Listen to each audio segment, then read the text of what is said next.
আসসালামু আলাইকুম। কেমন আছেন সবাই? আশা করছি সবাই খুব ভালো আছেন। আল্লাহর অশেষ রহমতে আলহামদুলিল্লাহ আমরাও খুব ভালো আছি। তো এই তো ছোট ছোট নতুন আলু দিয়ে কিন্তু মুরগির মাংসটা রান্না করতেছি। এই আলু দিয়ে মুরগির মাংসটা রান্না করলে আমার বাচ্চারা অনেক পছন্দ করে, যেহেতু বাচ্চাদের কিন্তু এমনিতে আলুটা অনেক পছন্দ। এর মাঝে কিন্তু এই নতুন আলুটা দিয়ে রান্না করলে ওরা অনেক পছন্দ করে। আর ওপর চুলায় কিন্তু আমি ডালটা বসাই দিছি। তাই তো আমার তরকারিটা কিন্তু রান্না করা হয়ে গেছে। তো এখন আমি এতে জিরার ফাঁকিটা দিয়ে দিব। আর মাংস তরকারিটা রান্না করছি, যেহেতু পিঠা বানাবো কিছু, মানে চিতই পিঠা, এই জন্য কিন্তু তরকারিটা দিয়ে ভাতও খাওয়া মানে হয়ে যাবে, তারপরে পিঠাও কিন্তু খাওয়া যাবে, এই জন্য মাংসটা রান্না করে নিলাম। আর বাচ্চাদের জন্য ডালটাও কিন্তু করে নিলাম। তো এখন আমি তরকারিটা কিন্তু নামাই নিব, যেহেতু তরকারিটা হয়ে গেছে। এই তো দেখেন যে পিঠা, সকাল এইটা আমি কিন্তু তরকারিটা বিকেলে রান্না করছিলাম। তো বিকেলে কিন্তু ভাত খাওয়ার পরে কিন্তু এইটা পিঠাটা আমি বানাই দিতেছি এখন। তো গরম গরম চিতই পিঠা খাইতে কিন্তু এমনিতে অনেক মজা লাগে। তো আমার পিঠাগুলো কিন্তু মাশাআল্লাহ অনেক সুন্দর হয়েছে। আর কিছু পিঠা আমি তরকারিটা খাওয়ার পরে কিন্তু এখানে আমি দুধ দিয়ে ভিজায় রাখবো। আমি বলতেছিল যে কয়েকদিন ধরে বলতেছিল যে ডুবানো পিঠা খাওয়ার জন্য।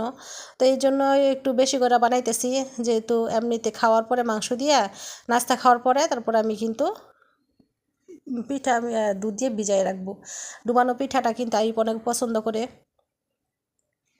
এই জন্য দেখেন আমি কিছু পিঠা কিন্তু উঠাই নিতেছি, আবার কিছু পিঠা দিয়ে দিলাম এখানে বানাইতে। আর আমার ঘরে কিন্তু বেশিরভাগ সময় কিন্তু দেখবেন চিতই পিঠা বানানো হয়, কারণ এই পিঠাটা আমাদের ঘরে সবাই অনেক পছন্দ করে। মিষ্টি পিঠা তেমন একটা কেউ পছন্দ করে না, কিন্তু আমার কাছে অনেক ভালো লাগে মিষ্টি জিনিসটা আর কি, মিষ্টি পিঠাগুলা ওইটাও বানাই। এই যে প্রথম যে পিঠাটা আমি বানাইছিলাম দেখেন, এই পিঠা না মাঝখান দিয়ে একটু কাঁচা ছিল, মাঝে দিয়ে হয় না, একটু কাঁচা ছিল। আর প্রতিটা পিঠাই কিন্তু পরে মানে সুন্দর হয়েছে। আর এখানে কিন্তু আমি দুধটা আগে জাল করে নিয়েছিলাম। দুধটা যেহেতু আগে জাল করে নিছি, এখনও আবার দুধটা সুন্দর মতো বসায় জাল করে নিব। এই তো পিঠাগুলো বানাই কিন্তু আমি দিয়ে দিছিলাম, দুধের মধ্যে ভিজাই দিছিলাম। আর এখানে দুধের মধ্যে কিন্তু আমি চিনিও কিছু দিয়ে দিছিলাম। আর যেহেতু গুড় তেমন একটা বেশি ভালো না, এই জন্য আমি অল্প পরিমাণ গুড় দিয়েছি শুধু কালারের জন্য। আর নয়তো গুড়টা মানে বেশি একটা ভালো পড়ে নাই, কেমন জানি কালারটা সুন্দর আসে না। তো এই জন্য আমি অল্প পরিমাণে দিলাম এখানে গুড়। আর এখানে আগে চিনি দিয়ে দিছি, শুধু কালারটার জন্য আর কি গুড়টা দেওয়া। তো পিঠাগুলো সুন্দর মতো আমি ডুবাই নিয়েছি। তো মাশাআল্লাহ আমার প্রতিটা পিঠাই কিন্তু যখন খাইছে একদম নরম, অনেক সুন্দর হয়েছে আর একদম মুলাম হয়েছিল। তো এখানে দেখেন আরেকটু কালারটা আসবে আর কি, হয়তো কালারটা তেমন একটা বোঝা যায় না। তো এই তো ওরা দুপুর প্রায় 11:30 বাজে। তো দেখেন ওরা বাপ আর ছেলে কিন্তু ছাদে আসছিল, যেহেতু মোরগটা আমরা বিক্রি করে দিব। তো ওর বাবা বলতেছিল যে কি যে মানে দইরা ওজনটা কীরকম। তো এখানে আজকে কিন্তু একদমই তেমন কোনো রৌদ্র নাই, কুয়াশা। তো মোরগটা কিন্তু আমার নিজে নিজেই কিন্তু ঘরে ঢুকে গেছে। তো বিকেলবেলা আমার এক জায়গায় যাওয়ার কথা ছিল, ওইখানে আমি গেছিলাম। তো দেখেন যেহেতু নদীটা পার হয়ে যাইতে হয় ওই জায়গায়, তো আমি একটা কাজে গেছিলাম আর কি। তো যাওয়ার পরে কিন্তু আমি তেমন একটা ভিডিও করতে পারি নাই, মানে ভিডিওই করতে পারি নাই, ওইখানে একটু ঝামেলা হয়েছিল, ভিডিও করতে পারি নাই। দেখেন একদম বিকেলবেলা কিন্তু একটু সূর্যের আলোটা দেখা যায়। আর একদম নদী একদম শান্ত শিষ্ট, অনেক সুন্দর। তো নৌকায় কিন্তু আমি বসেছিলাম, যেহেতু মানে পার হইতে হয়। তো অনেকদিন পরে কিন্তু এই জায়গায় আমি আসছি, আর এত ভালো লাগতেছিল। আর এরকম ঠান্ডা পরিবেশ কিন্তু অনেক ভালো লাগে। নদীর পানিতে এত মজা ছিল, নদীর পানিগুলো না একদম মানে এত গন্ধ, মানে অনেক বাজে একটা বৃষ্টি একটা গন্ধ ছিল, একদম পচা ছিল। যেমন নদীর পানির মধ্যে যেমন ডাইংয়ের পানি গেলে আইসা পরে তেমন একটা গন্ধ কয়, তেমন একটা।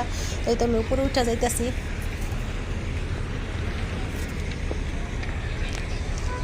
এই তো আমি কিন্তু পার হয়ে গেছি, আমি নদীটা পার হয়ে কিন্তু উপরে উঠে গেছি। তো এখন কিন্তু ওই জায়গা থেকে আমার চলে আসার পালা, যেহেতু এই যে সন্ধ্যা সন্ধ্যা হয়ে গেছে, মাগরিবের আজানটা দিয়ে দিবে। তো আমি এখানে দাঁড়িয়েছিলাম। তো যেই নৌকা মাঝি আর কি, উনি বলতেছিল যে আপা একটু দাঁড়ান, কয়েকটা মানুষ হলে তারপর আর কি নৌকা পারাপার হইতে হইব, যেহেতু একজনই তো আর নৌকা বা যাতায়াত করা সম্ভব না। এই জন্য আমি দাঁড়াইছিলাম, কয়েকজন হইলে তারপর আর কি আসতে হবে। তো বাড়িতে যখন আসছি, আসার পরে কিন্তু বাচ্চারা বলতেছিল যে আম্মু আজকে একটু বিরিয়ানি রান্না করো, যেহেতু ঠান্ডা ঠান্ডা কিন্তু আজকে অনেক অনেক কুয়াশা ভাব, আর সারাদিনে কিন্তু রোদ্র উঠে নাই। তো চিন্তা করলাম বাচ্চারা যেহেতু বলতেছে, তো এই জন্য একটু বিরিয়ানিটা রান্না করে দেই। তো ভিডিওটা যদি কারো কাছে ভালো লেগে থাকে তাহলে লাইক কমেন্ট শেয়ার করেন, আর প্লিজ সাবস্ক্রাইব করে আমার পাশে থাকেন। তো তো এখানে দেখেন মাংসটাই কিন্তু ভালো করে আমি কষায় নিতেছি। তো সুন্দর মতো মাংসটা কষানো হয়ে গেলে তারপরে আমি চালটা দিয়ে দিব। বাচ্চারা কিছু বলে কিন্তু আর মানে যতই কষ্ট হোক যতই কিছু হোক ওদের কথা কিন্তু আমার মানে শুনতে হয়, ভাল লাগে। যদি না করি তখন নিজের কাছে খুব খারাপ লাগে আর কি, যে ওরা বলতেছিল যে আমরা একটু বিরিয়ানি রান্না করো, গরম গরম একটু বিরিয়ানি খাবো। তোরা যেহেতু বলতেছিল, আবদার করতেছিল, এই জন্য বিরিয়ানিটা রান্না করে দিলাম। এখানে আমি চালটা দিয়ে দিছি, অল্প পরিমাণে রান্না করছি যেহেতু মানে একবেলা খাবো আর কি, তেমন পরিমাণে রান্নাটা করছিলাম আমি। তো অল্প পরিমাণে চাল, তারপরে মাংস ছিল অল্প পরিমাণে, তো সব অল্প অল্প দিয়ে তারপরে আমি বিরিয়ানিটা সুন্দর মতো রান্নাটা করে নিই। তো এখানে চালটা দিয়ে আমি ভালো